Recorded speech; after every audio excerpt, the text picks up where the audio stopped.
ഡോക്ടർക്ക് നേരെയുണ്ടായ ആക്രമണത്തിൽ പ്രതിഷേധിച്ച് രണ്ടാം ദിവസവും സമരം തുടരുകയാണ് താമരശ്ശേരി താലൂക്ക് ആശുപത്രിയിലെ ഡോക്ടർമാർ. അത്യാഹിത വിഭാഗം ഉൾപ്പെടെയുള്ള സേവനങ്ങൾ നിർത്തിവെച്ചു. അടിയന്തര ചികിത്സ മാത്രം നൽകാമെന്ന നിലപാടിലാണ് ഡോക്ടർമാർ.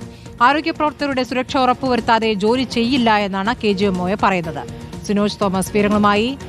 സിനോജ്, ഇപ്പോൾ സമരം തുടരാൻ തന്നെയാണോ ഡോക്ടർമാരുടെ തീരുമാനം? അവരെ സംബന്ധിച്ച് ജീവന് ഭീഷണി എന്നുള്ളത് പണിയെടുക്കുന്നതിൽ ബുദ്ധിമുട്ടുള്ള ഒരു കാര്യം തന്നെയാണ്.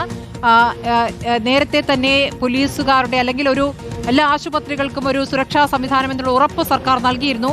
അത് പല ആശുപത്രികളിലുമുണ്ട്. പക്ഷെ എല്ലായിടത്തും അത് നടപ്പായിട്ടില്ല എന്നാണോ മനസ്സിലാക്കേണ്ടത്? എന്താണ് ഇപ്പോൾ KGMOA പറയുന്നത്? സിനോജ്.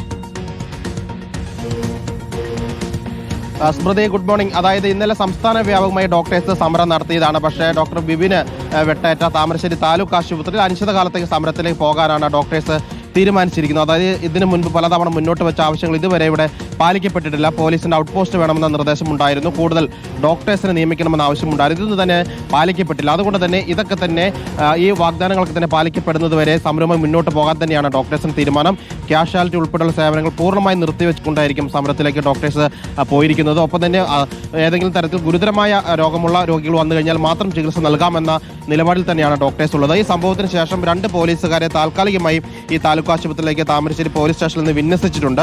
പക്ഷേ അത് താൽക്കാലിക സംവിധാനം മാത്രമാണ്. സ്ഥിരമായി പോലീസിന്റെ ഒരു ഔട്ട് പോസ്റ്റ് താമരശ്ശേരി താലൂക്ക് ആശുപത്രിയിൽ വേണമെന്ന നിലപാടിൽ തന്നെയാണ് ഡോക്ടേഴ്സ് ഉള്ളത്. അതോടൊപ്പം തന്നെ രോഗികൾക്ക് ആനുപാതികമായി ഡോക്ടേഴ്സിനെ നിയമിക്കണമെന്ന ഒരു ആവശ്യത്തിലും ഡോക്ടേഴ്സ് ഉറച്ചു നിൽക്കുകയാണ്. ഈ 2 കാര്യത്തിലും ഒരു ഉറപ്പ് ലഭിക്കുന്നതുവരെ സമരവുമായി മുന്നോട്ട് പോകാനാണ് ഡോക്ടേഴ്സിന്റെ തീരുമാനം. സ്മൃതി. ശരി, സിനോജ് തോമസ് ആണ് വിവരങ്ങൾ നൽകിയത്.